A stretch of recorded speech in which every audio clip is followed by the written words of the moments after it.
Hi hello అందరికీ పిల్లలకి ఎంతో ఆరోగ్యమైన ఉగ్గును మనం ఇంట్లోనే తయారు చేసి చూద్దామా. దానికి కావాల్సిన ఇంగ్రీడియంట్స్ ఏంటంటే ఫస్ట్గా ఒక గ్లాస్ కొలతకు తీసుకుంటున్నానండి.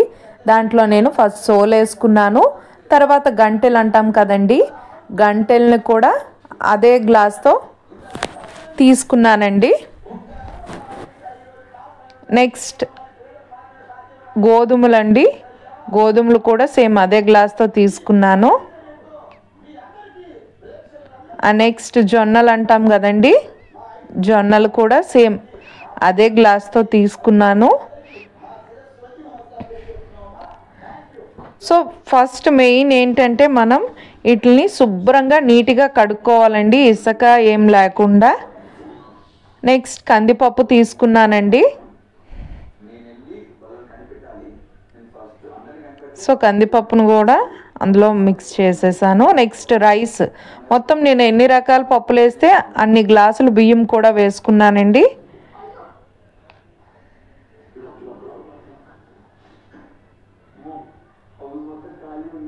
లేదంటే పిల్లలకి అరుగుదల ఉండదు బియ్యం తక్కువ వేసుకుంటే. నెక్స్ట్ జీలకర్ర వేసుకున్నానండి, ఒక పిడికెడు జీలకర్ర వేసుకున్న తర్వాత స్టవ్ వెలిగించి మందపాటి గిన్నె, అంటే కొంచెం దలసరిగా ఉండాలి గిన్నె, మనం అంటే వేగంగా మాడిపోకుండా సిమ్లో మనం పెట్టి ఇవి దోరగా వేపాలి. బార్లీ అండ్ వాము కూడా వేసుకున్నానండి నేను ఇందులో.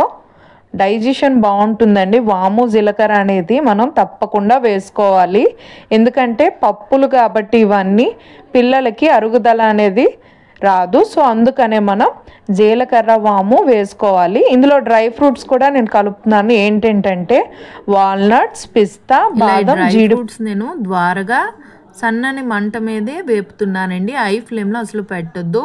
ఇంకా మర్చిపోయానండి, ఒక గ్లాస్ మినపగుళ్ళు కూడా కలుపుకున్నాను. సో ఇవి కూడా అట్లలో మిక్స్ చేసి ఇవన్నీ నేను ద్వారగా వేపుతానండి, ఎందుకంటే హై ఫ్లేమ్లో పెడితే అవి వేగవు.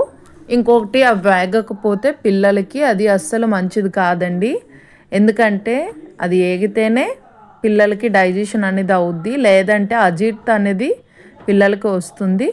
సో పైన ఉన్నవి ఇగోండి చూడండి, ఈ డ్రై ఫ్రూట్స్ అన్నీ నేను పిడికెడు వేసి తీసుకున్నానండి, ఎందుకంటే ఎక్కువ క్వాంటిటీ అనేది తీసుకోకూడదు, ఎందుకంటే చిన్న పిల్లలు కదండి అరిగించుకోలేరు కాబట్టి మనం ఎక్కువ క్వాంటిటీ అనేది తీసుకోకూడదు. సో ఇవన్నీ పిడికెడేసి తీసుకున్నానండి. సో ఇవన్నీ కలిపి నేను మిక్సీలో పడతానండి డ్రై ఫ్రూట్స్ మాత్రం, ఎందుకంటే మిక్సీలో వేసి మిక్స్ చేస్తాను నేను.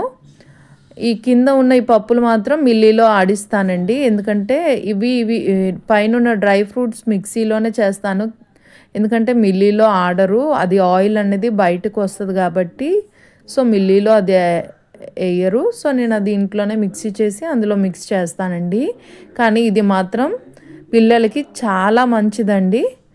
సో నేను ఇవన్నీ బాగా ఇలాగా ఇది ఒక డాక్టర్ నాకు సజెస్ట్ చేశారండి దీని గురించి. సో నేను ఇది మా బాబుకు వాడుతూ నుంచి వాడు చాలా హెల్తీగా ఉన్నాడండి. సో మనం ఇంట్లోనే ఇవి తయారు చేసుకోవడం బెటర్గా